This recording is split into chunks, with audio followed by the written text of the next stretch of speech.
Good morning, everybody. Okay, just give me a second here.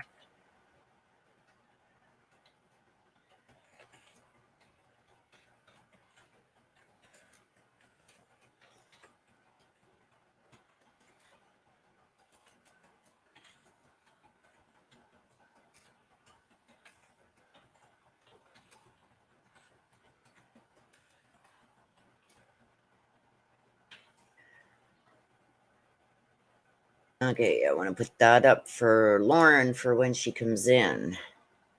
Good morning, everybody. Buckle up. Yes, today is going to be a day. Okay, let me give some shout outs here. Freezilla, good morning. K Mitch, good morning, hon. Oops, I just lost my chat. Hang on. Okay, thank you, Lauren C., for your PayPal donation. I appreciate it. I just seen that this morning, so thank you so much. And thank you to everybody for your super stickers, super chats, your likes, everything, your PayPals, everything from yesterday. I really do appreciate it. It was a rough day for me. A little better today, but still. Okay, let me give some shout outs. Freakzilla, K Mitch, good morning, hon. TK Sash, Scottish Lash, Christina, or Krista, sorry. Patty Ward, good morning. Oh, you're going to miss a good one today then, Patty. Crazy Dr. Lewis is on the stand today. Most controversial witness in this case so far. We're finally going to see Letecia morph into one of her other personalities. We'll be seeing that with the interviews with Dr. Lewis, and probably a lot of crap on the stand today from Letecia. As we seen yesterday, her and her lawyer nearing the end of yesterday, laughing up a storm, even after DA Allen called them out and said, Judge, like they're over there giggling and whatever as they're presenting evidence of how Gannon was disposed of and, you know, all the stuff surrounding that. They're over there laughing up a storm, cuddling up like they're about ready to have a makeout session. It was disgusting. It's blown up all over Twitter. People are outraged over it. And even more so that the judge absolutely said nothing regarding it. So, yeah, it's going to be interesting today. So, welcome. Please smash that like button on your way in. Let everybody know that we are live and it shows your appreciation and it's free to do. Kate Bell, good morning. Patty, sister, good morning. Stardust, good morning. Florida MJ, good morning. Sarah Rupal, good morning. Good morning again. Dear indeed, Dauntless Detours, my sister from a different mister. Good morning. Rochelle, Carol, Chronic Pain Stinks. Kaylin, good morning from Colorado Springs. I hear it's nice and sunny in Colorado Springs this morning. Sybil, good morning, family. Good morning, Sybil. Janelle, good morning.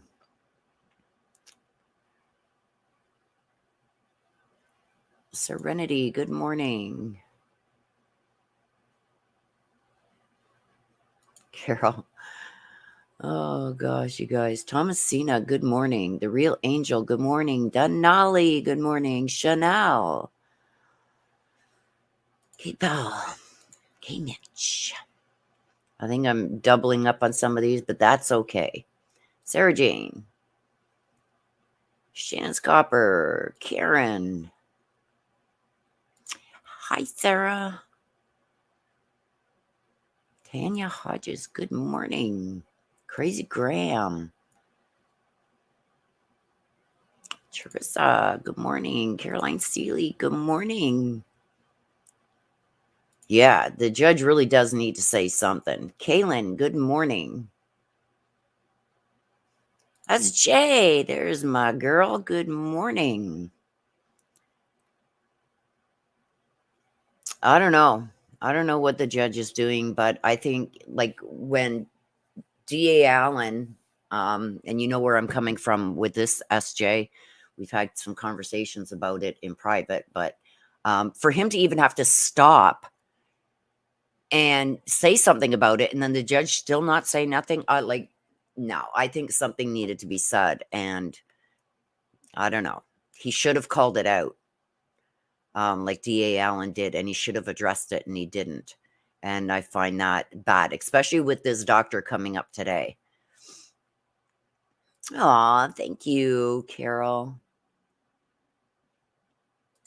Yes, K. Mitch. I don't know, but I think it should have been done in front of the jury. Like, if you want to act like that in a court of law and be so disrespectful, then they should have been called out in front of the jury.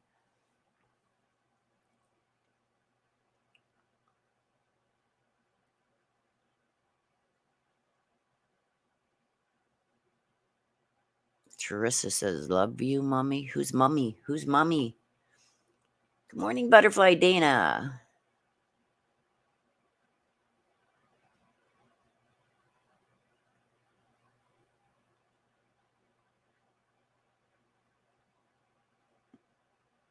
Well, at least it's staying consistent, right? Huh. Yes, it will be interesting today. Good morning. Time for a change. Good morning, Bonnie Baker. Good morning, Stardust.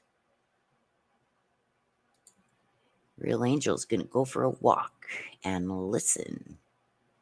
Yeah, it's going to be incredibly. Yeah, it's blowing up all over Twitter, Instagram, all that. It's blowing up everywhere. Like, people are really disgusted. Rochelle says 18 in Colorado Springs today.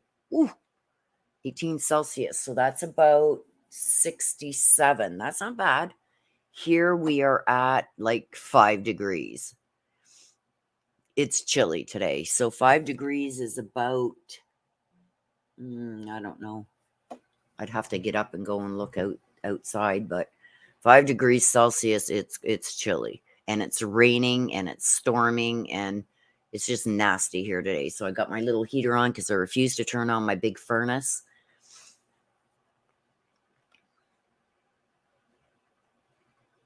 Well, let's hope so, Florida, because it's blown up. Shy, good morning, my dear. I hope you are feeling good today. Hope your feet are feeling better, my love. Yeah, it needs to be addressed.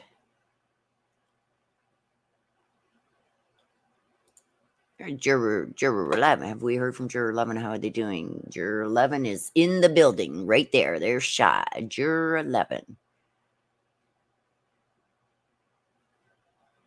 Yeah, but it still needs to be addressed. Like, his for a lawyer to act like that in the court of law is totally disrespectful.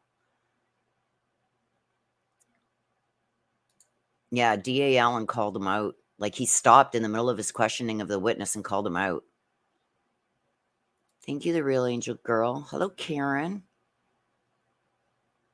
Trista Jane. It's seriously concerning. Yeah. They really think it's a big joke.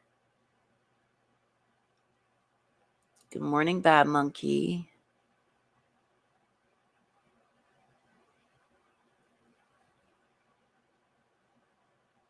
Good. Glad you're all good.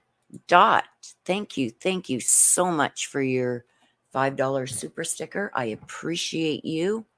Big hugs. Lori Forbes, good morning. Yeah, I heard about that, Sybil. They went looking for 2 girls that were missing and found 7 bodies. It's like, wow. I also got quite a few messages on Twitter and emails to do a read on a little 7-year-old boy that's gone missing in Dayton, Ohio, Lucas Rosales. Rosia. So I'll probably be doing that. I don't think they're going to end early today, but I'm going to do that read this week because I do believe this is going to the jury probably after tomorrow. I think Dr. Lewis will be on the stand all day today. So tomorrow, if she's not still on the stand, it'll be closing arguments, addressing the jury, and then they will go into deliberations. I don't think it's going to take them long. I think it's going to be an hour.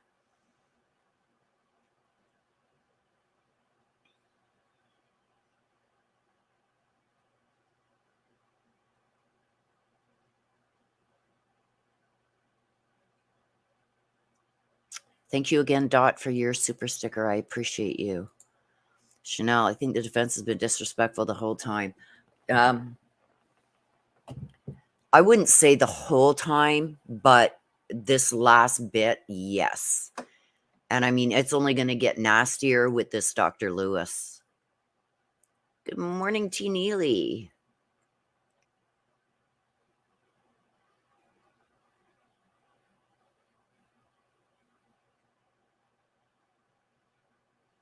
Oh no, Serenity. I hope not, my love. They're painful. I've torn a rotator cuff when I was in gymnastics. When I was young, I was like, I don't know, maybe 13, 14. And I tore one, and it was, oh my God, the most painful thing ever. Scottish Lass says, whoop, whoop. Chores done. Animals sorted, all freed up for the freak show. Yes, very, very uncomfortable. Yes. I hate pinched nerves.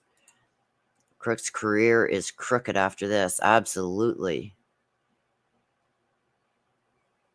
Michelle, too cold for this Canuck. Yeah, it's like it's cold out.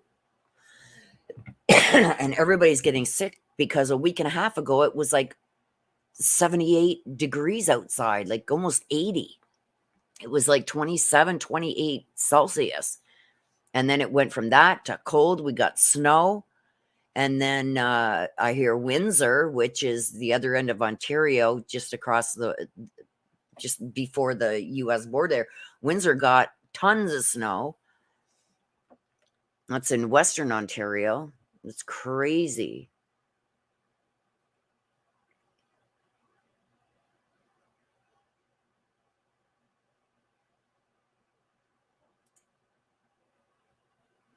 Chanel says she thinks Letecia will go on the stand. I don't know.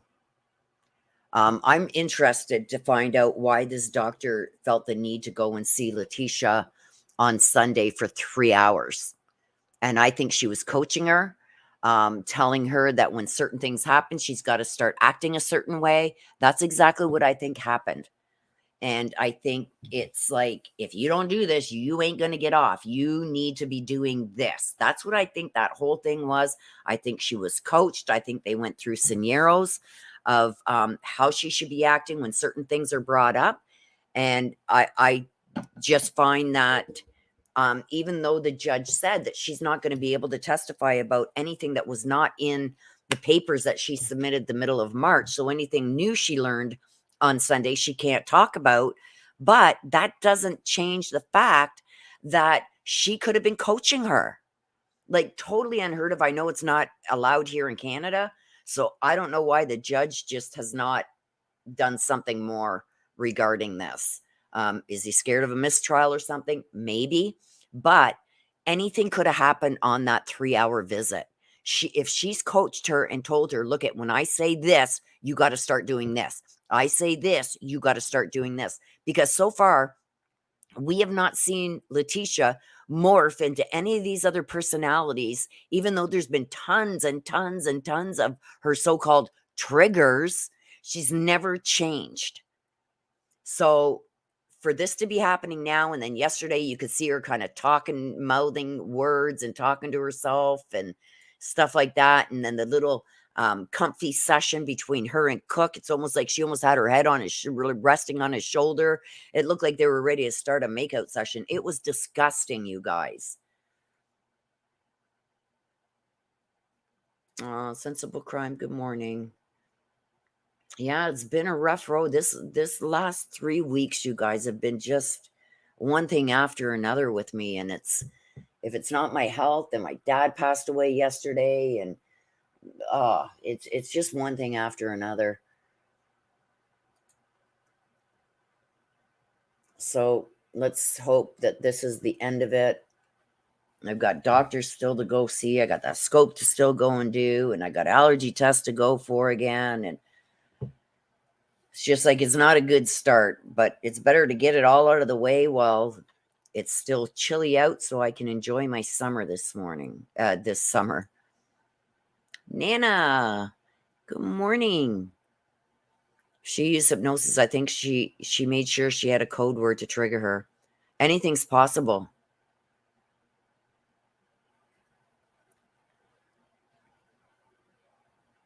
Yep, buckle up. American Girl. I'm not sure what my problem is. American Girl, make sure that you have your volume on. Where you're seeing the video, click on the little settings wheel there. Make sure your volume and everything is on.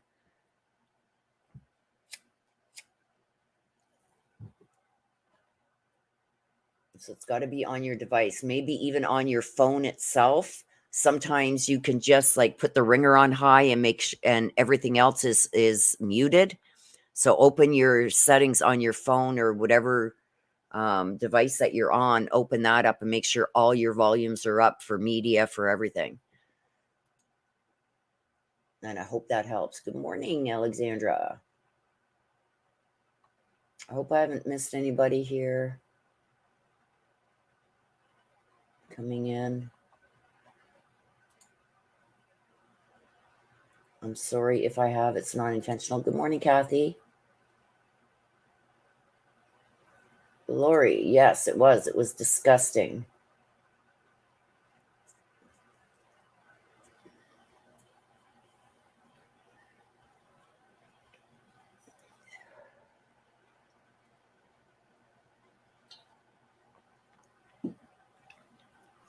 So while I got you guys here,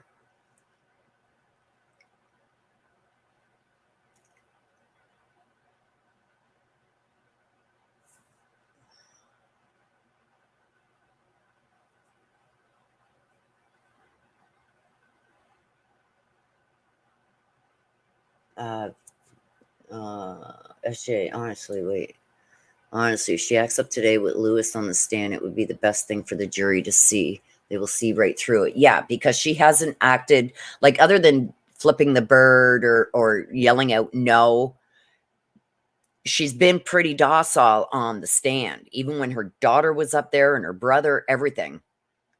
So if she really starts overacting today and really acting out, then,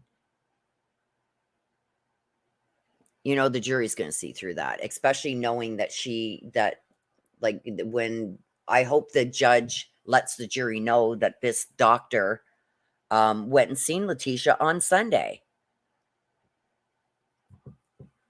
As long as the jury knows about that, because right now they don't know about it. So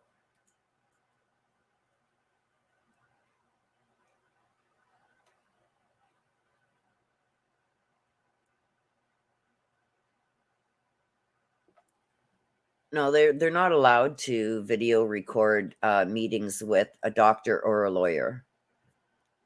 Those aren't recorded by law. They can't be.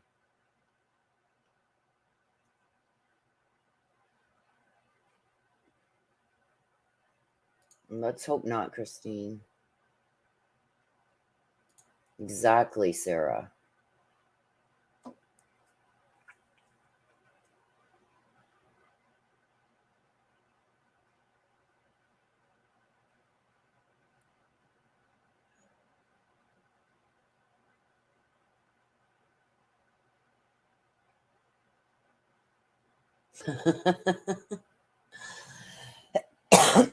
Sorry for the cough, you guys.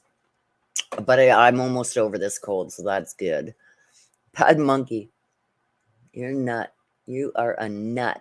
But I love it. Hello, everyone. I'm Shai's personal physician, Dr. BM Videos, and she's doing good. She had a touch of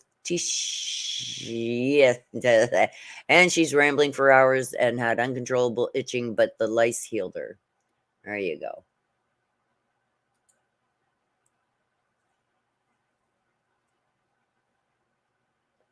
Yeah, Kaylin, it was horrible.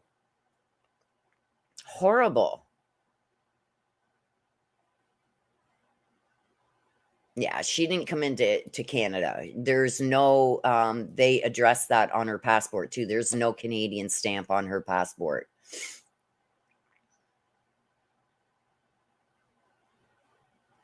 Well, if she does that, that's fucking Well, no, right off. And I said the F word, sorry. But if she does that, that's an instant trigger. It's been told it's an instant trigger. She knows it's an instant trigger, and I hope something's said about it. But like I said, I think it's all BS that there's any kind of triggers because she's faking the whole thing anyway. So to have all these other doctors and experts and professionals say she doesn't meet the criteria, that they have diagnosed her with narcissistic personality and anxiety, borderline. So it's like, no.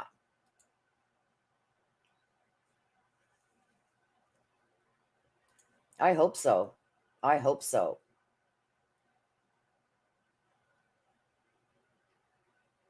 Here in the States, they are required to audio video. I don't know. I don't know because when the lawyers go to visit her and that, it's not audio or video recorded. I know that for a fact. And the same as there's three people. There's a priest, a doctor, and a lawyer that they cannot audio tape or videotape. Like I know for the evaluations that they did, the right was waived if they intend on using it. But for just your doctor to go and see you, and this is a doctor that was hired by the defense, so it's her doctor, they can't.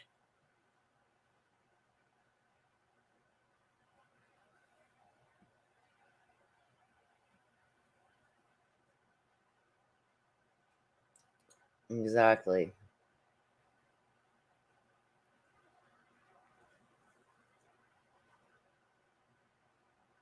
But it wasn't an evaluation, you guys. That's what you're not getting. It was a visit. It wasn't an evaluation. He said that if she intended to use, if she found out anything new by that visit, a visit and an evaluation are two totally different things. If she intended to use anything that she found, it would have had to be audio videotaped. But anyway, it's too late for that anyway. They cannot use it. She can only use what she submitted in March 16th. About 15 minutes, Brooke. If not sooner, they've been known to start a little bit earlier. The first 5 minutes is going to be the prosecution resting their case.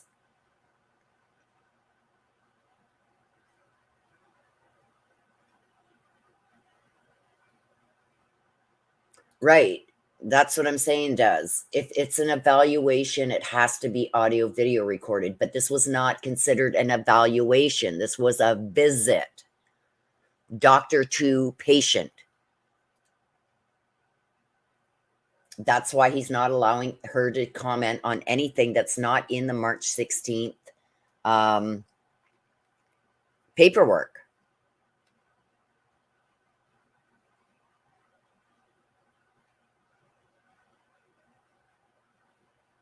Oh my God, I'm going to say it one last time. It was a visit. It wasn't a scheduled evaluation. It wasn't an evaluation for the courts. It was a visit.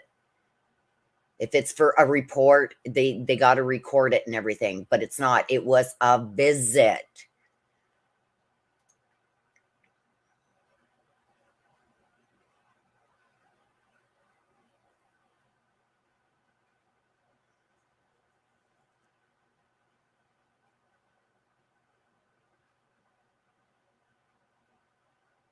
That's what they are trying to say. It was a visit. It wasn't an evaluation.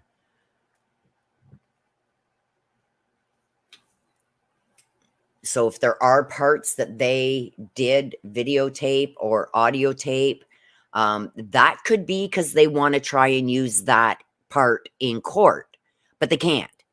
It's way beyond the deadlines for entering information like that. So them videotaping a piece of that and saying, we want to use that. No, because we don't know what was said before that or after that. The whole thing would have had to be recorded or none of it.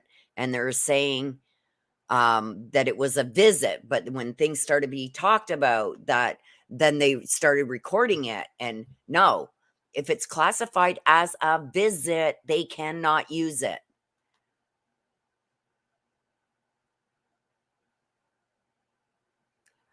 Right, right. And this is what I'm saying, Des. It was not supposed to be an evaluation. That's why it was not recorded. They have to put a motion in to do an evaluation if they want to use it in court. So that visit was just that, a visit, because it was not scheduled. There was no motion on it. It was not recorded, audio or video. So it's classified as a visit.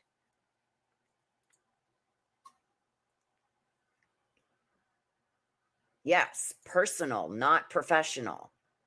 And being that it was a personal visit, then they can't use it as a professional visit. Thank you, Evil Wicked, for pointing that out. That's what I'm trying to say. And people just want to argue with it. That's right. And there would have had to have been a motion for it if they wanted to use it in court. They want to try and bring it in, but they can't.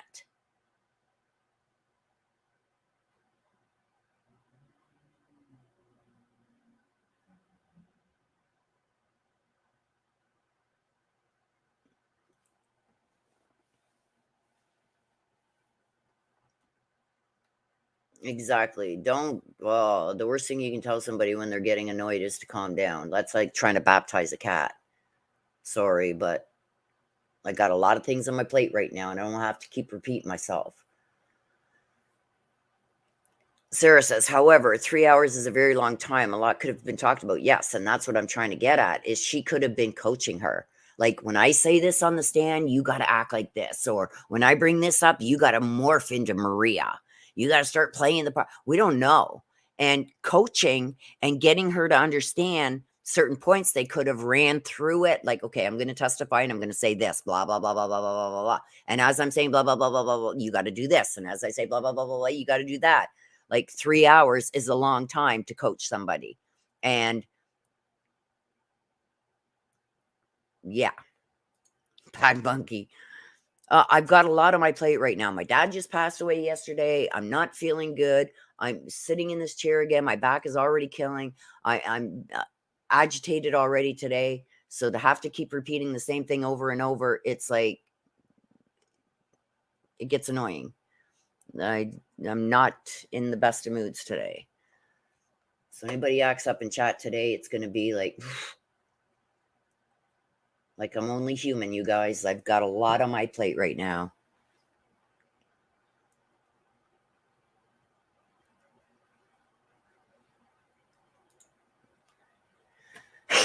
Yes, I agree, Alyssa. They're up to no good. They're playing dirty is what they're doing. I love you too, Sybil. I'm not in the mood today. They're playing dirty. Caitlin says brushing up on her Spanish.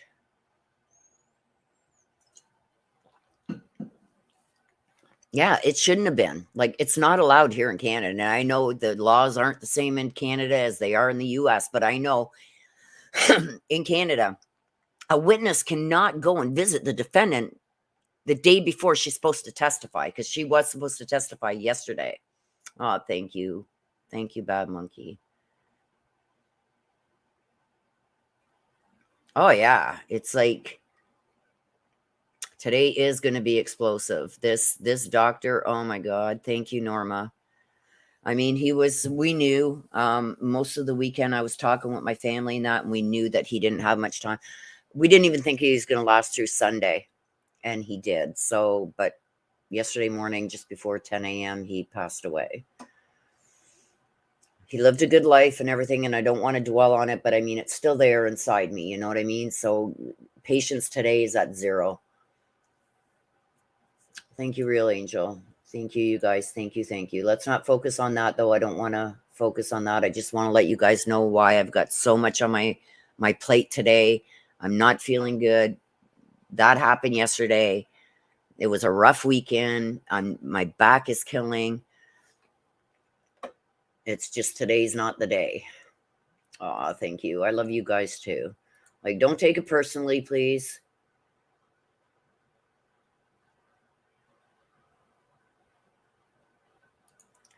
Anonymity says they can play dirty all they want, but there's no way this jury is going to find her anything but guilty. I hope not. My fingers are crossed, anonymity. I do think they're going to find her guilty, and they're going to find her just plain guilty, not guilty by reason of insanity. No, there was just so much, you guys, that came out that proves she knew exactly what she was doing, and she knew what she did was wrong, and she did all the measures to cover it up, to clean it up, and everything. Going right to the day it happened.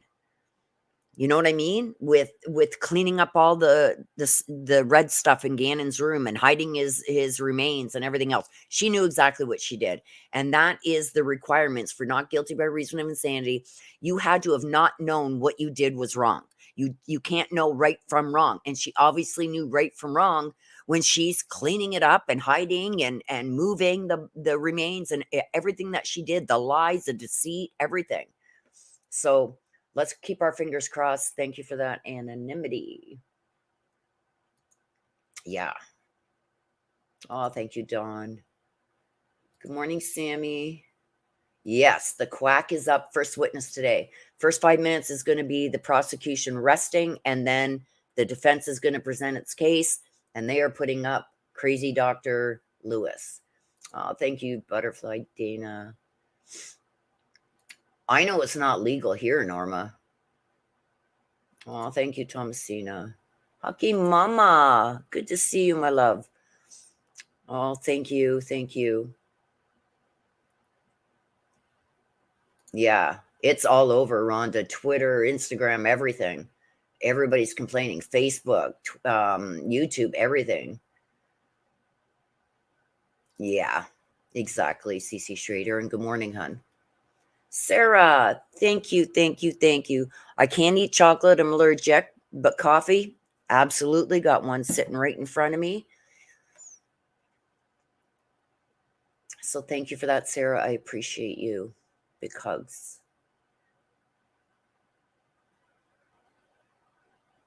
Peach Arma left cookies and a crossword puzzle in the corner. Thank you, Sybil. I love you. Thank you, Sarah. From Manchester, New Hampshire. Woohoo! Canadian friend. Thank you, Caroline. Thank you, Norma. Isabel, good morning. Yeah, she's so controversial, even in the medical fields. She's so controversial, but it is what it is, guys, and we just got to buckle up now. Yeah, Joe, I bet she was paid well. She's like 86.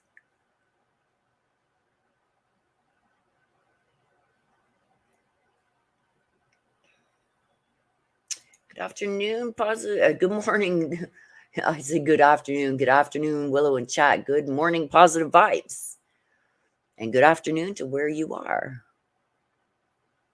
Thank you, Norma. Good morning, Vicky. And I don't know if Lauren C is in chat yet, but thank you so much for your PayPal donation. I just seen it this morning, so thank you, thank you.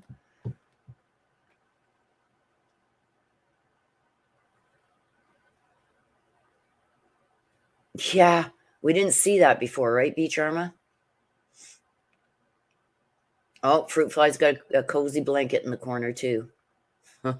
Stay-at-home mom detective, good morning. You guys, today is going to be crazy. Melissa, I agree. Good morning, good morning, good morning, everybody.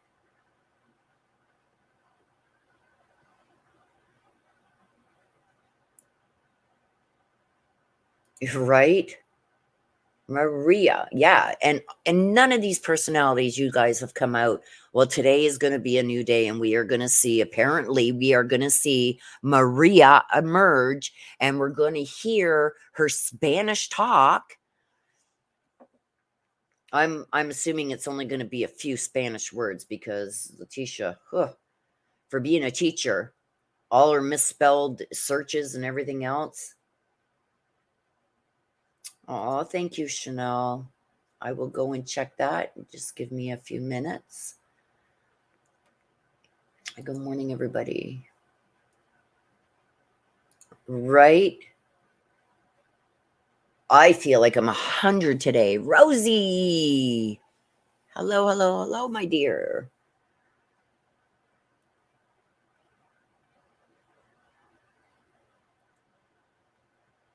Thomasina. Can't imagine how anyone would be able to laugh and joke in a pair to canoodle with tea. Yeah, it was. It was gross. Jackie Marshall. Good morning, hon. Shar, good morning. Nice to see you this morning. Appreciate you. My heart goes out to you concerning your dad. Thank you. Oh, and court's about to start here, you guys. So let me get caught. They're starting 5 minutes early.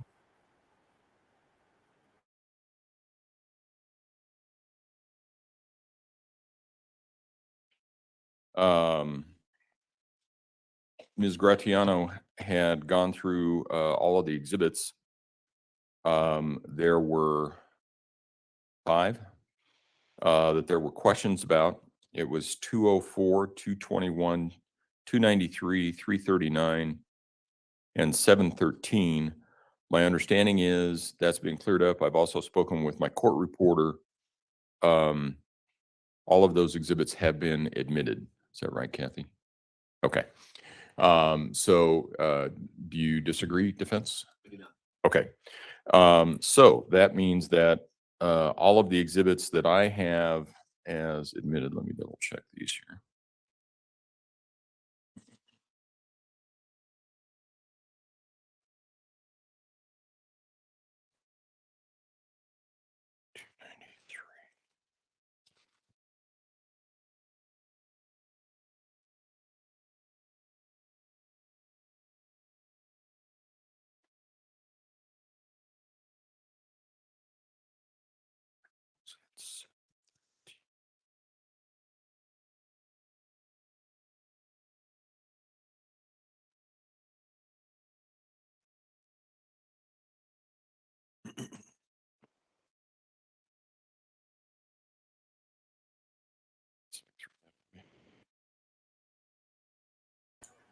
Thank you, Des. I love you too, sister. I'm just agitated today, so don't take it personally, please. Well, first of all, thank you for letting us do that exhibit audit to make sure that we had admitted everything. Our plan is, as soon as we bring the jury in, based on having that conformity between what we believe we had admitted and now what the court understands that we've also admitted with no objection from defense, we'll plan to rest as soon as the jury comes in. Okay.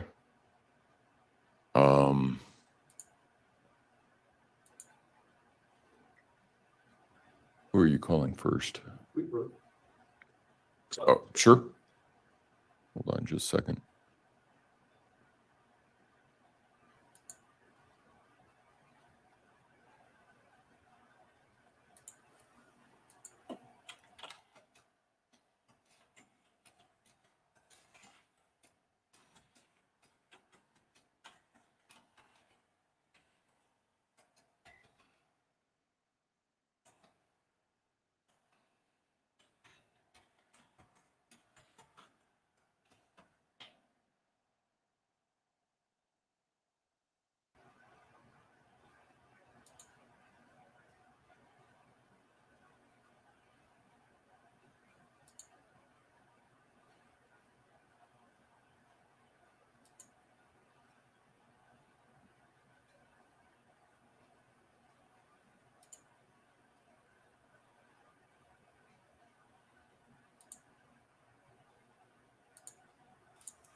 Okay.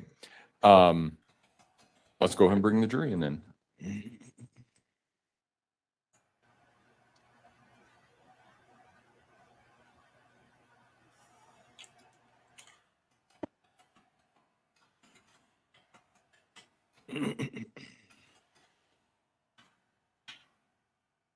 I should have asked. We do have everybody, right? Okay.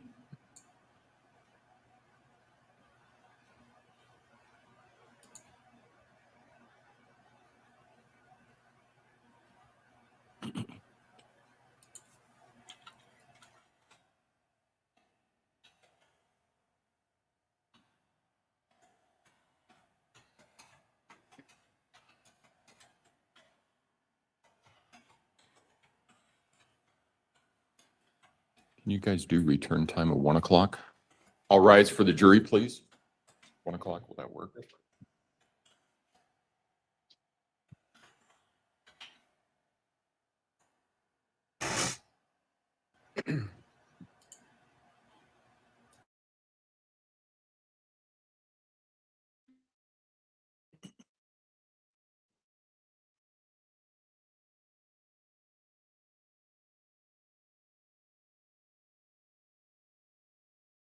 Thank you. You may all be seated. Court will recall 20 CR 1358, People versus Letecia Stauch. Record should reflect the jury has returned to the courtroom. Good morning, ladies and gentlemen. Morning. It's a little better here today. Working on splitting that difference thing seems to be helping out a little bit. Let's hope it stays that way. Again, has anything occurred since we were last together that causes any of you to believe you could not continue to serve as a fair and impartial juror in this case? If so, please raise your hand. No response. All right. With that, when we took our break yesterday, we were still in the midst of the prosecution's case in chief. Mr. Allen, call your next witness, please. Thank you, Your Honor. With Kevin Clark's testimony yesterday, that concludes the state's evidence, and so we would rest our case at this time. All right, ladies and gentlemen, what that means is the prosecution has presented all of the evidence which it has decided to present in this case to prove all of the charges against the defendant beyond a reasonable doubt. At this point in time, the defense has the opportunity, but not an obligation, to call witnesses. I want to remind you that the defense does not have to present any evidence or call any witnesses. With that, does the defense have any witnesses it intends to call? We do, Your Honor. All right. Do we know who? Your Honor, we'd like to call Dr. Rhonda Niederhauser. All right.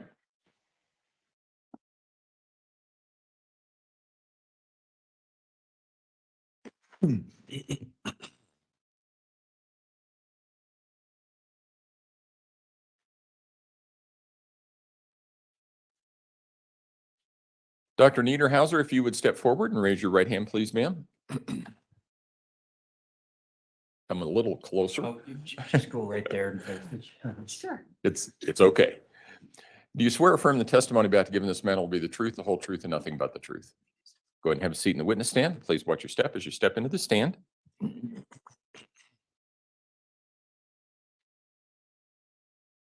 Good morning. Good morning.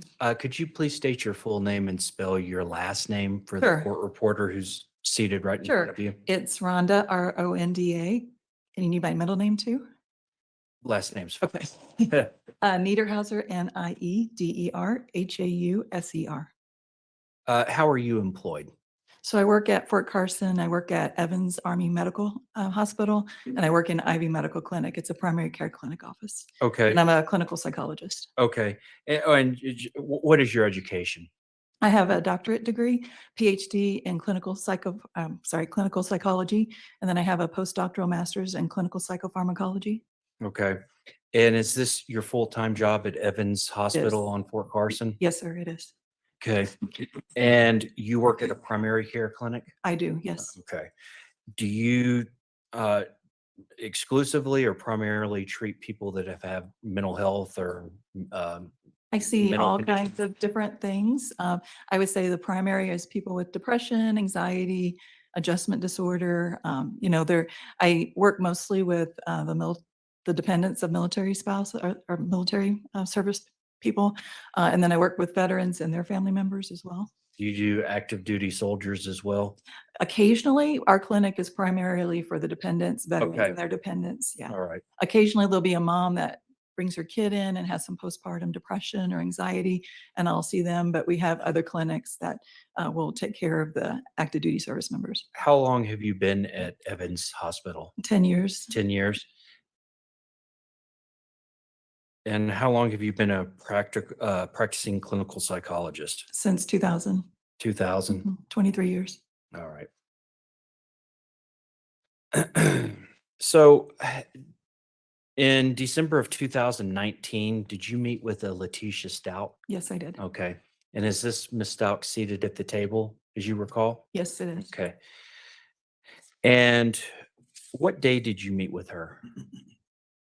I don't have that. Okay. But from memory, based on the records I reviewed, I think it's December 5th and also December 13th. Okay. All right. And what did you meet with her about? So she came in to see her primary care doc first, and that's kind of what I do. I'm a clinical psychologist, but I work as a behavioral health consultant. So my job is to work with the primary care docs to see what care somebody may need. So do they just need brief intervention? Do they need ongoing counseling? Do they just need medications? Kind of get them to the right place. So she originally came in to see her primary care doc.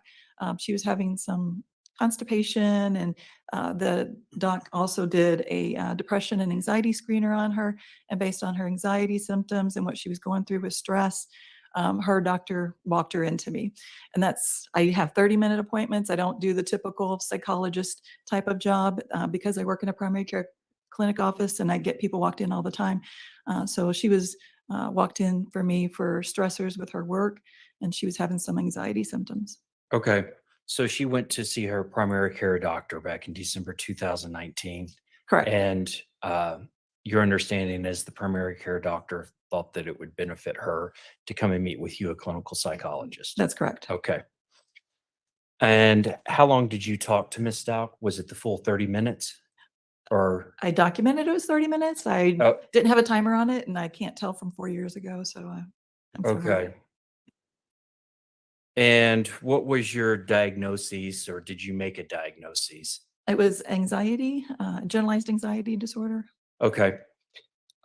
Did you prescribe any medication or treatment or therapy for her? So I don't prescribe, so I make recommendations to the primary care docs. And then I recommended that she see a therapist. Okay.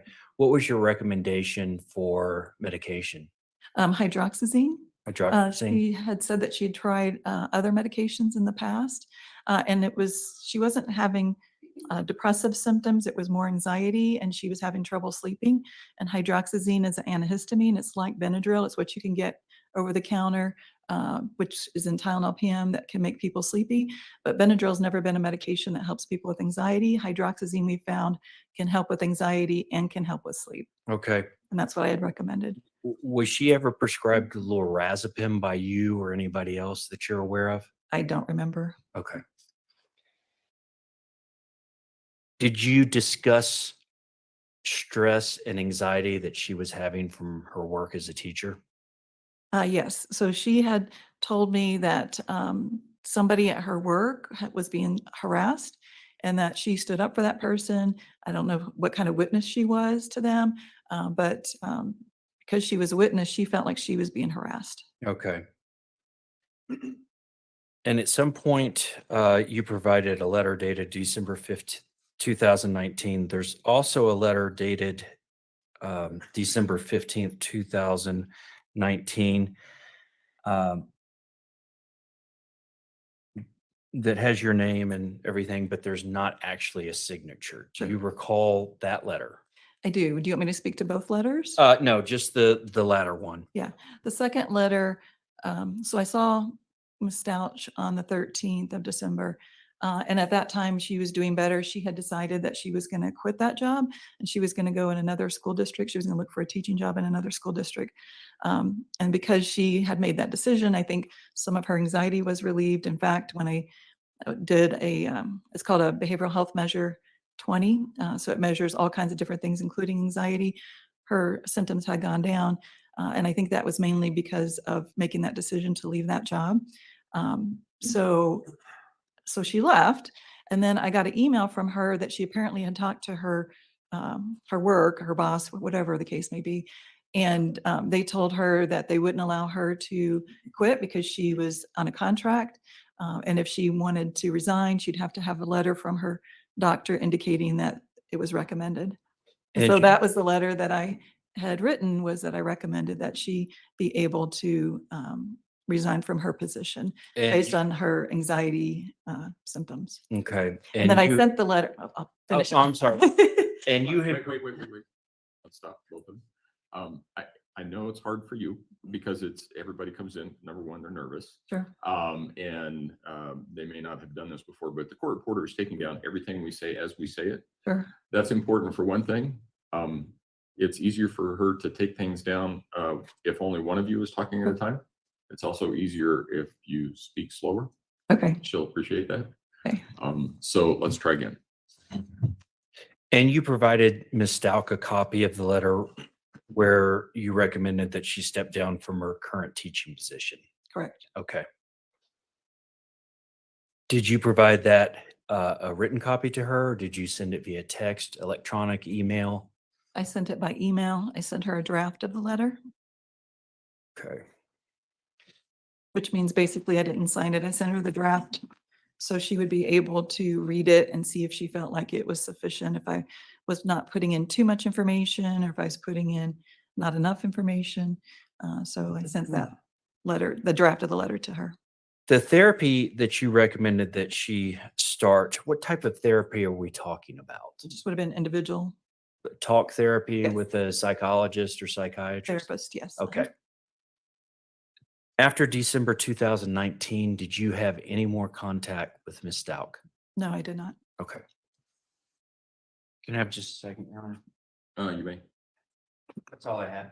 Thank you, doctor. Cross-examination. Thank you, Your Honor. I apologize, everybody. I'm nervous. Would it surprise you you're not the first person that's been nervous on the witness stand? I was hoping I wasn't the only one. Everybody feels it. Don't worry Okay. about it. Okay. So Dr. Niederhauser, I think you said you've been a clinical psychologist since 2000. Is that right? That's correct. When you see a patient like you did with this particular defendant, what kind of things do you have access to? Their report, of course, we do scales. We do a depression scale, which is called the Patient Health Questionnaire 9, and it gets the main symptoms of depression. We also do what's called a generalized anxiety disorder questionnaire. It's called a GAD-7. And so we have access to that, to give that to people. The second appointment, we do a behavioral health measure 20. The only reason that they did that one is the first one was with her PCM, and the primary care docs provide those questionnaires. I'll also provide it if the docs have not provided it, if they walk in to see me.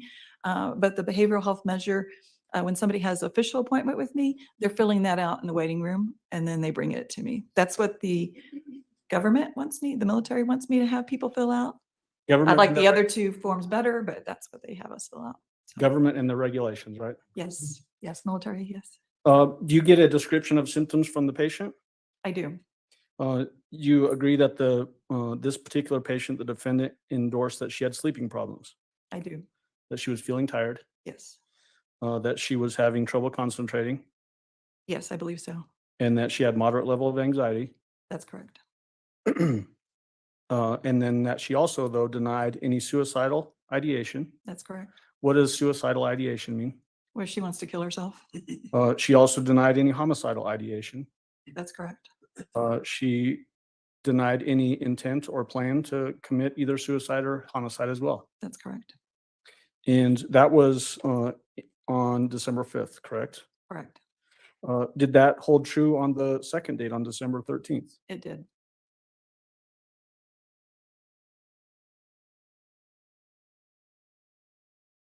She cited as the factors of her psychological issues as the stress at work, correct? That's correct. And that she was trying to quit that job, That's correct. and that she wanted a letter from you to be able to quit that job. That's correct.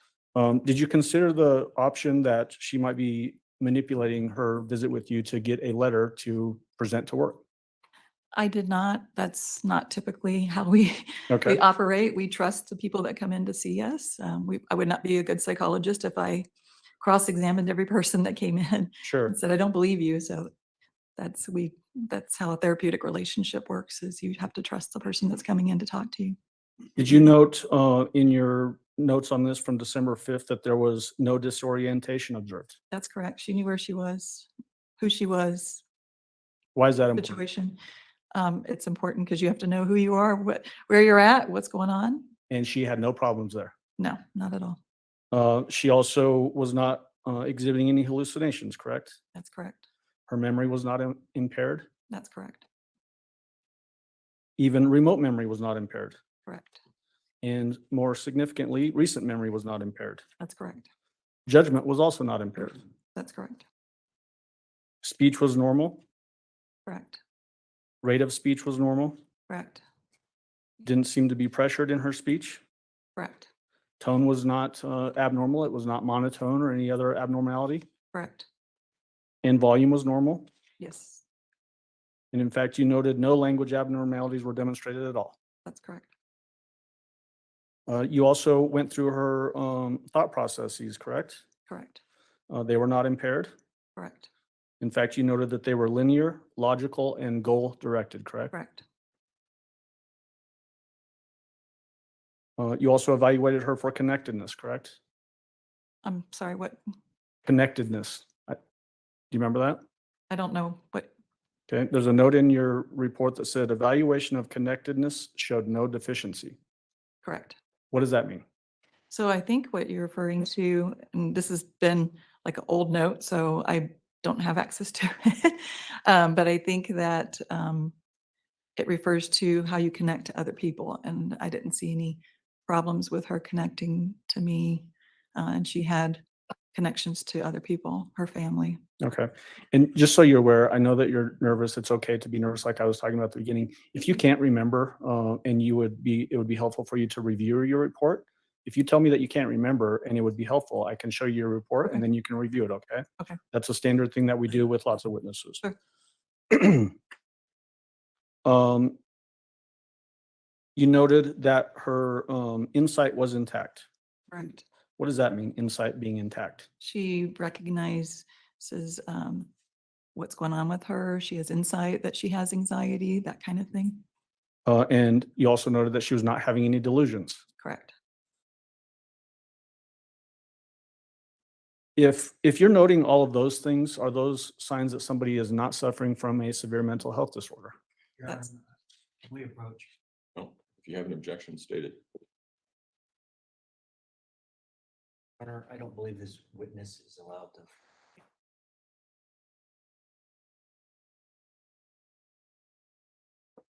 Then she can tell me if that's the case. And what I'm asking Dr. Niederhauser is, based on your years of experience as a clinical psychologist since 2000, and then working as a clinical psychologist for Evans Army Hospital and at Fort Carson's, are those types of things that somebody would suffer if they are suffering from a severe mental health disorder? Can I answer that or no? I'm not the one giving direction here. Okay. So what I basically would say is if I had any concerns that she was a danger to herself, a danger to someone else, or she was gravely disabled, which means she was psychotic or so severely depressed that she wasn't functioning, then I would have placed her on a 72-hour hold and sent her to a psych hospital. So she had some anxiety, she was having some stress, but she was not suffering from severe mental health disorder to the point where I felt she was a danger to herself or others, or couldn't function, Okay. or was psychotic. Okay. And that's exactly what I was asking. This particular patient was not suffering at the time that you saw her in December on the 5th or the 13th of any severe mental health disorders, correct? That's correct. In fact, you noted that she was only suffering from generalized anxiety disorder. Correct. What is generalized anxiety disorder? So that's where you have anxiety, and for people that aren't familiar with anxiety, it's just worry, nervousness, like I am right now. And so you worry about everything. So you don't just worry about certain things, you worry about a lot of things. Okay.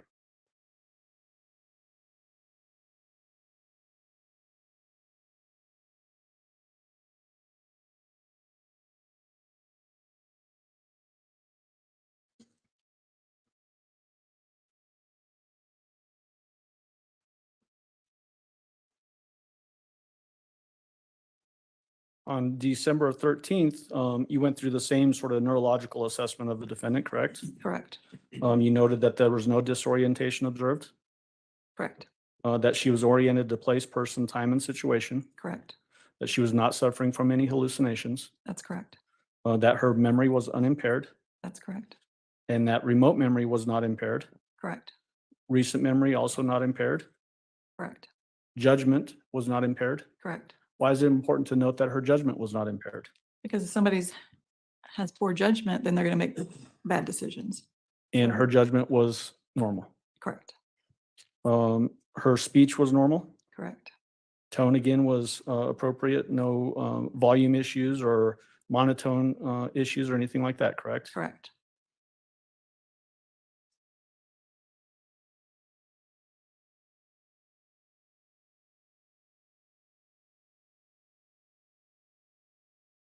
And then you noted on that same day, December 15th, that last time that you had evaluation with this defendant, that she was still only suffering from generalized anxiety disorder. Correct. You mentioned the M1 hold, that 72-hour hold. Tell the jury what that is. So it's a hold that I can place on somebody and send them to a psych hospital. It's up to 72 hours. Generally, when you send them to the psych hospital, the psychiatrist or whoever's in charge at the hospital will continue to keep them on that hold. The reason we place somebody on a 72-hour hold is because they're a danger to themselves, they're a danger to someone else, or they're gravely disabled, like I was saying before. So they're so psychotic that they don't know who they are, what they're doing, or some people are so severely depressed that they're not eating, they're not taking care of themselves, they're not functioning. So that's where we can place somebody on it's called an M1 hold in the state of Colorado. And during your career as a clinical psychologist, have you ever dealt with somebody that you had to put on an M1 hold? So since I've been at Fort Carson working in a primary care clinic office, I don't see it as often, but I would say probably in the 10 years I've been doing this, it's probably been once or twice a year. So it's not frequent, but it happens. Prior to this, my job was as a mental health evaluator at Memorial Hospital for 5 years. And that's exactly what I did. People would be brought into the emergency room to make a determination if they were a danger to themselves or others or gravely disabled. And so I put people on M1 holds or emergency commitments. Emergency commitment is same thing, except you're under the influence of alcohol or drugs. And the emergency commitment, you would send them to detox, and that's a 5-day hold. And so I had a lot of experience of working in emergency situations and placing people on M1 holds or emergency commitments prior to working at Evans for 10 years. As a professional and as an expert in clinical psychology, do you feel comfortable doing that if you're seeing the signs that would be appropriate for a placement on an M1 hold? Yes. Did you see anything about this defendant on either December dates of 2019 that caused you to have any concern that she was a danger to herself or to anyone else? No, I did not. Okay. May I have just one minute? You may.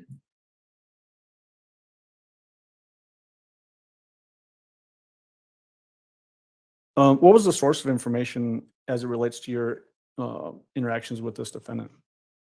Just the clinical interview with her and the scales that we utilized. So basically everything coming directly from her. Correct. Did she? The only time we get collateral information is if we do have concerns about somebody being a danger to themselves or others, or they're psychotic, or people are worried about them because they're not functioning. That's when I would get collateral information from other people. And that didn't occur here? No, it did not. Okay. Did she have any history whatsoever of psychological treatment in the past? She had told me that she'd been diagnosed with anxiety in the past. In her medical records, she does have a diagnosis of panic attacks and anxiety. And then she had told me that she had tried different medications, but I don't think she'd ever seen a therapist before. Was there ever any history that you knew of that she'd been in an inpatient treatment? She had not. Had not. Had not. That's at least what she told me. She told you that? Yes. Okay. Did she mention any, as it relates to the stress or the anxiety, did she mention anything to you about stress related to her stepfather from 20 years ago? She did not. Did she mention any stress related to sexual abuse at the hands of stepfather from 20 years ago? She did not. Okay, thank you. That's all I have, Your Honor. Redirect. I don't have any questions. Thank you. Thank you, Do- Doctor. Do any of the jurors have any questions for Dr. Niederhauser? Looks like we have one. Council would retrieve that and council approach, please.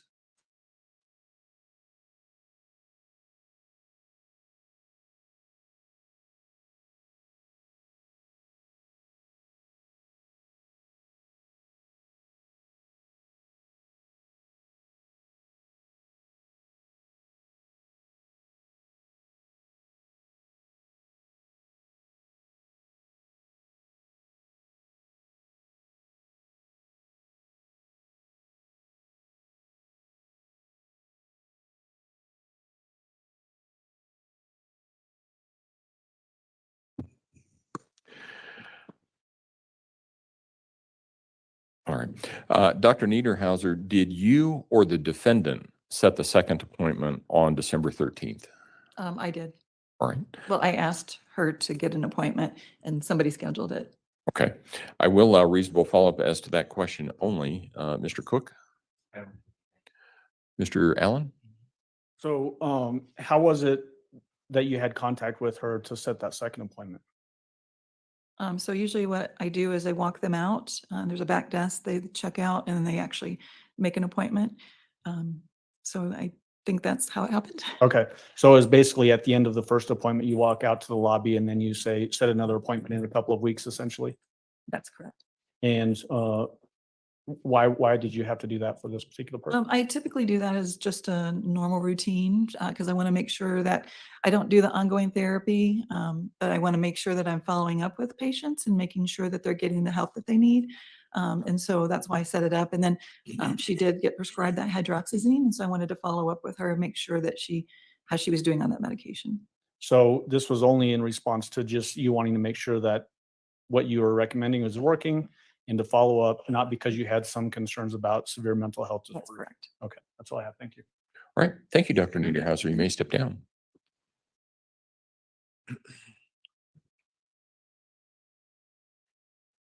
All right, ladies and gentlemen, before you came in this morning, the attorneys and I were talking about some logistical things. And I know you might not be surprised.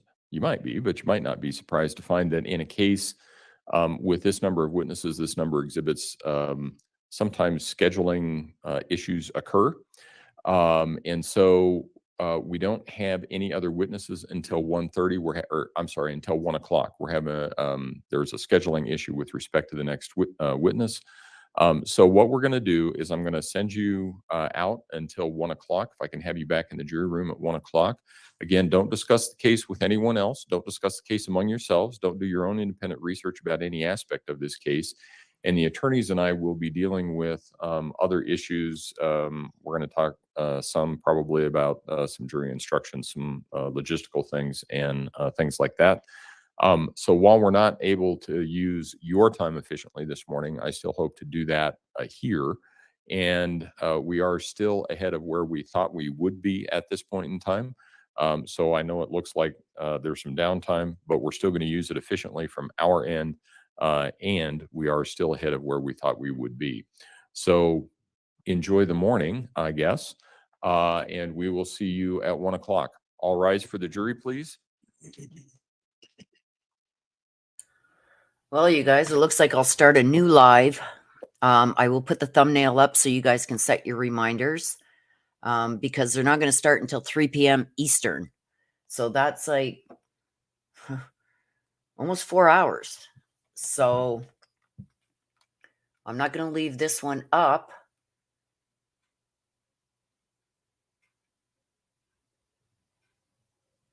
And I will put up a new thumbnail, you guys, Thank for you. May all be seated. this afternoon's session. Record should reflect the jury has left the courtroom.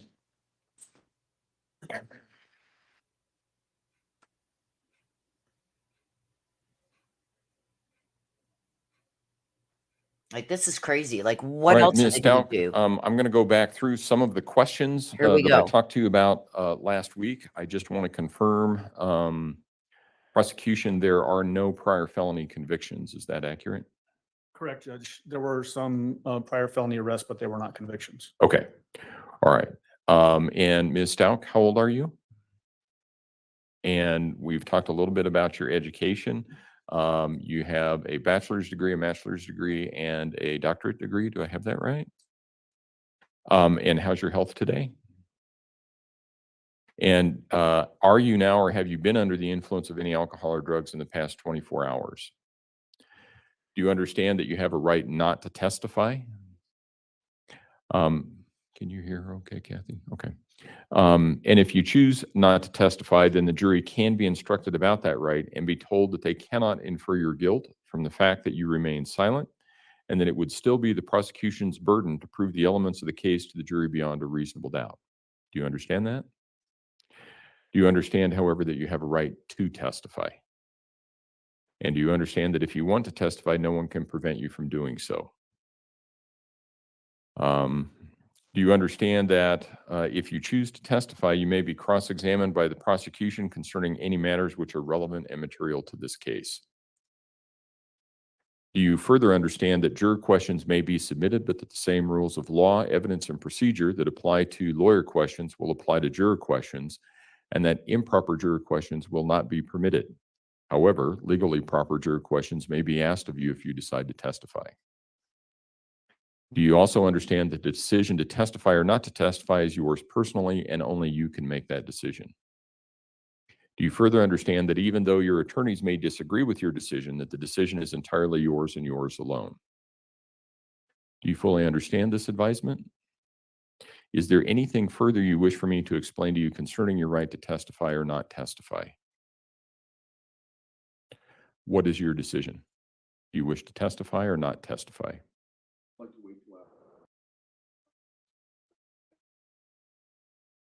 All right, we'll wait until Dr. Lewis has concluded her testimony, and we will see where we are then. And we'll go from there. In the meantime,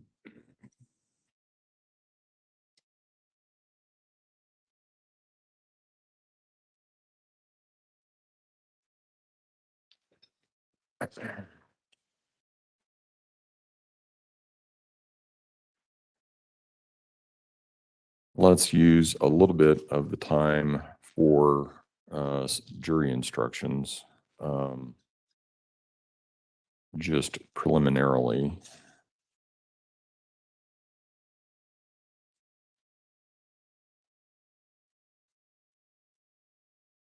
I'm going to take out the instruction regarding discrediting by conviction of a felony. We've not had anybody.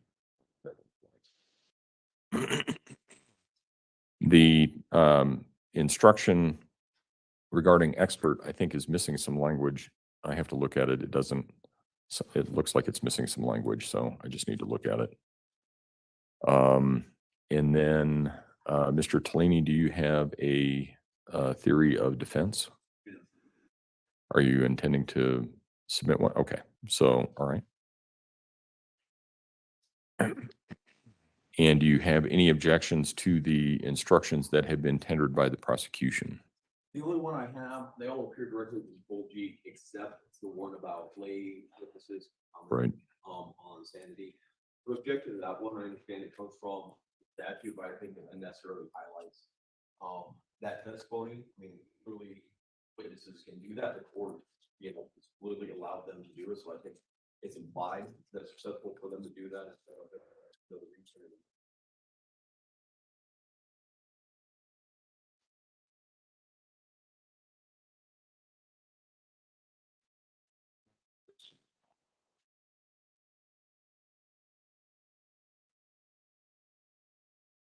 Mr. Allen?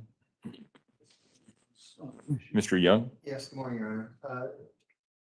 Not prepared to give you case law on this particular issue this time, so I'd like to reserve argument until I find the case that addresses this issue.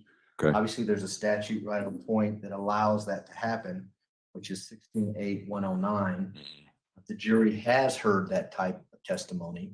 Defense has objected in front of the jury to that type of testimony. Therefore, the people feel it's necessary to give them an instruction as law with regards to layperson testimony. The wording of that instruction is, I believe I used that particular instruction in another homicide case where insanity was an issue. I just can't recall what case I got that from. And so I'll be able to get that to the court this afternoon. Okay. Of course, the defense has an alternative instruction that they'd like to provide. We're more than welcome to look at it. Well, I'm looking at 16.8.109. This issue came up earlier, I think, in response to Mr. Grusing's testimony. Stauch,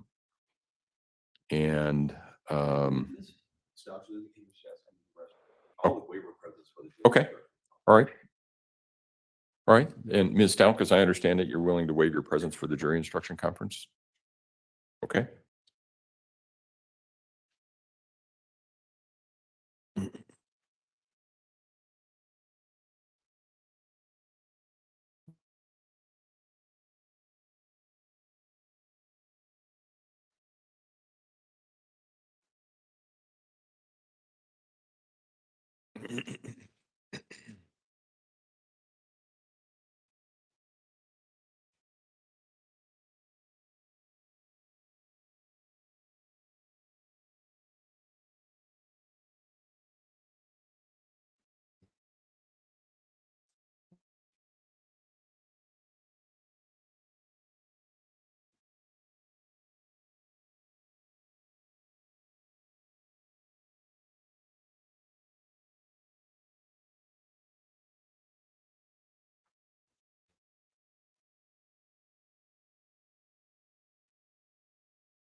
Covered it.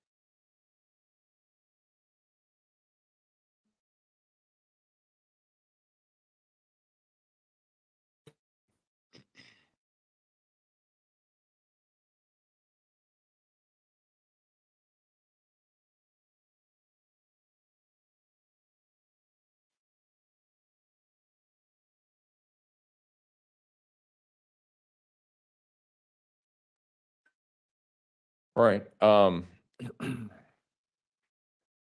I'm looking at 16.8.109, and as I was about to say, I think that the instruction as submitted, I'm not sure I'm going to give it in the form that it's in light of, get the citation for you here. I know the case is People versus Dunlap, but I can't remember the citation offhand.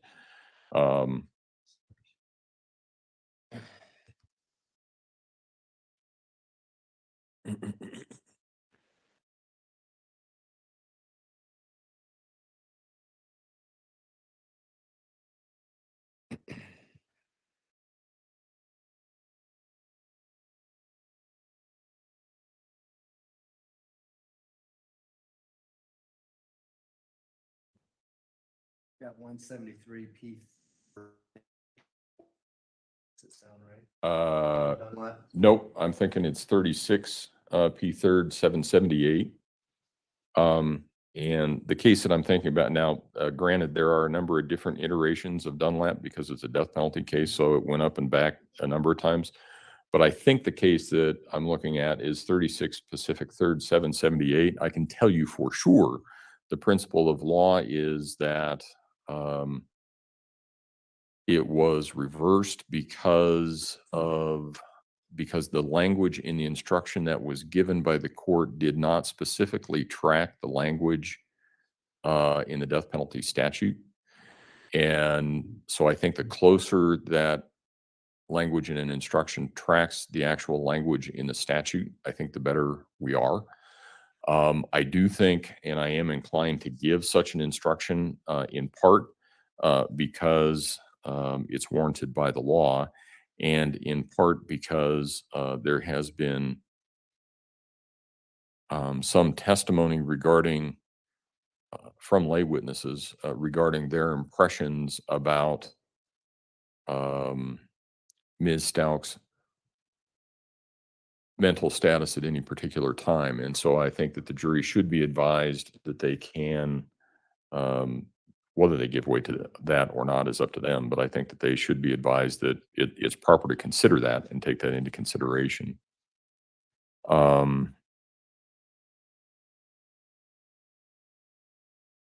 And then the only other question that I had was you submitted a jury instruction that I didn't know what the source was.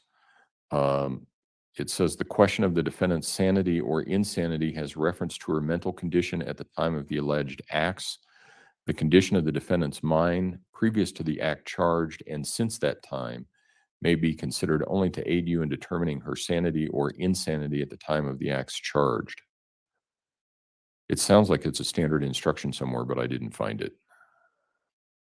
And it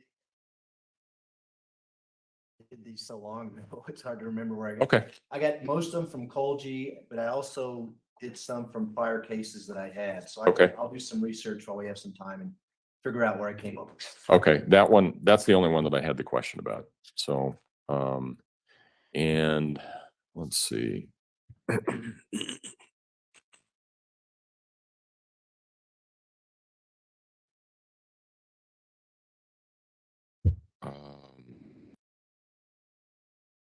Is there anything else that we need to address prior to Dr. Lewis's testimony at 1 o'clock?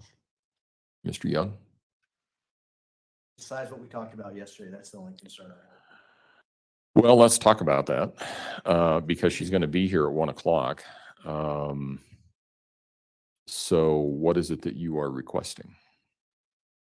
That the court remind her that she's not to get into the substance of her meeting on Sunday for 3 hours with the defendant and. Okay. All right. Okay. Mr. Tellini? She does in the evaluation, dig diagnosed with a possible traumatic brain injury and reference early hospitalizations in the report that was provided before. Can you show me where that was? Yeah. That's in there. I just remember reading that as well. I remember reading it. I just can't remember which report, whether it was hers or someone else's. I didn't recall it as I was looking at it in hers. So what page are you looking at, Mr. Tilley? I see the diagnosis of the traumatic brain injury by history, but I didn't see where she mentioned. Yesterday, we were talking about a softball incident, and I didn't see that mentioned.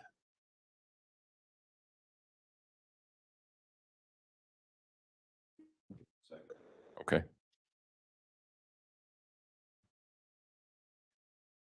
No, not well, 1 o'clock. Okay, because they're confused on the 11th. Yeah, no, 1 o'clock, Yeah. because that's when Dr. Lewis will be here. Yeah. So, yeah, don't take her back to CJC.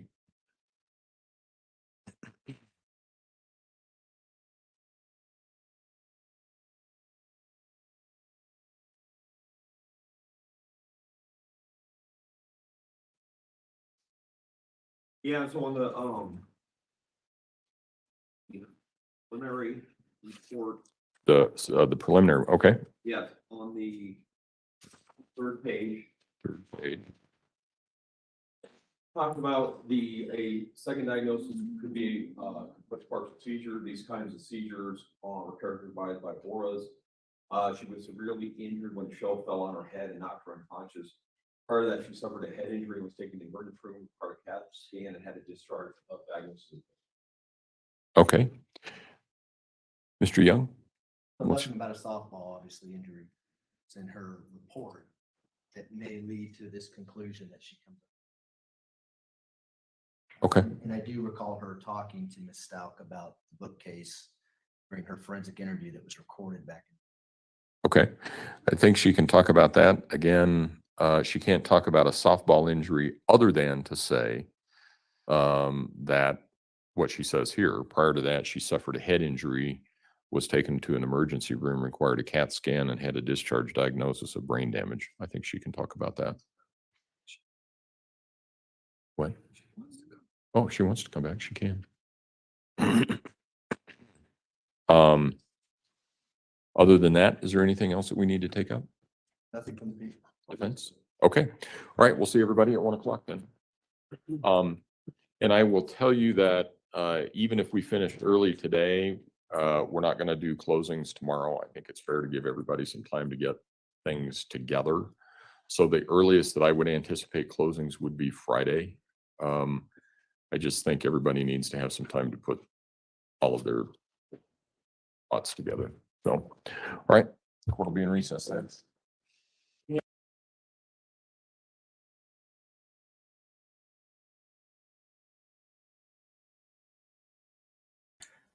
Okay, so there we got it. So I do have the new thumbnail up for this afternoon's session. So you can head over there and hit your reminder so you don't miss it. We'll be starting at about 2:30 Eastern because it's supposed to start up again at 3 p.m. Eastern. But as we seen today, they started almost 10 minutes early. So they're supposed to start back up at 3 p.m. Eastern. So that's almost 3 hours from now. So I will be here at 2:30. That's in 2.5 hours. I'll be back here. And we will pick back up on the next live stream. It is up. Go click on your reminders there.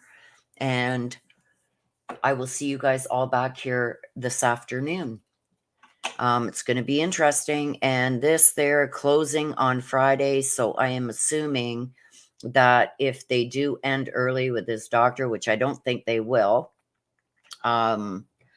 Dr. Lewis is supposed to be on the stand. So Kristen Pino says verdict on Friday. We don't know. It depends on how long it takes them for their closing arguments on Friday. It depends if jury instructions are given tomorrow.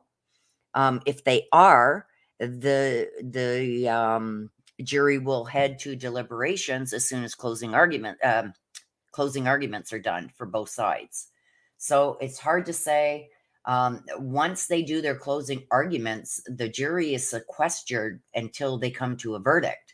So they're not going to want to stay there all weekend. I'm telling you that. I think the judge is basically making it Friday. So they're kind of forced to come back with a quick decision. But like I said, Dr. Lewis is going to be on the stand this afternoon, probably into tomorrow. If he gives the jury instructions in the afternoon tomorrow, if they finish up with this Dr. Lewis early enough and he gives the jury instructions, then closing will be on Friday and it will be sent to the jury on Friday. But if he waits and say Dr. Lewis takes up all this afternoon and all tomorrow, then closing will still be on Friday, but then they'll probably finish up their closing arguments in the morning into early afternoon, and then jury instructions. So I don't know. I don't know how it's going to play out, you guys. We'll just have to wait and see. Let's hope that this Dr. Lewis is going to be quick, but I don't see that happening. This doctor that they pulled up, that the defense put on the stand this morning, I think did more damage to the defense than it did good. I think it really helped the prosecution. Letecia is still deciding whether she wants to testify or not. So, I mean, there's so much that's still up in the air, right? Nearing the end, just before we went offline today with the court, the defense said something along the lines, Letecia wants to come back. And the judge said, well, she can come back if she wants. But it ended before they could bring her back in. So, I mean, she's playing a game and it's crazy. Yeah, if Letecia takes a stand, we'll be here until next week. So, I don't know, you guys. It all depends on how this plays out, how long Dr. Lewis is on the stand. I think the defense has really done harm to themselves this morning with this doctor that was just up, Dr. Niedenhauser. She was an Army medical. She worked on the I guess the base. And Letecia went to see her just like a month before this happened again. And she stated that she didn't have any mental health issues. She'd never seen a psychiatrist and all this stuff. I think it really hurt the defense. So I'm a little bit concerned about this doctor saying that this baseball injury caused some brain damage. It's like, what? I don't see that at all. If there was brain damage, she wouldn't be able to function. She wouldn't have been able to do half the stuff that she did. So I don't know, you guys. It's up in the air. Will she testify? I don't know.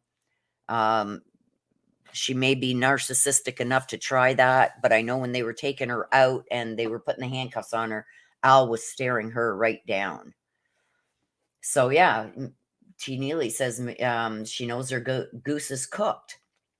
So this, I mean, she's got nothing to lose at this point, right? Taking the stand. Just to be able to give more digs and hurt Gannon's parents and family just a little bit more and just turn that knife just a little bit more. So who knows what's going to happen, you guys, but it's going to be interesting this afternoon. So I will let you guys all go for now. I'm going to run around and do a few things and get a few things done here today that I need to get done. And I will see you guys back here 2:30 p.m. Eastern. So that's in about 2.5 hours. I will be back up. The thumbnail's up. Go click it.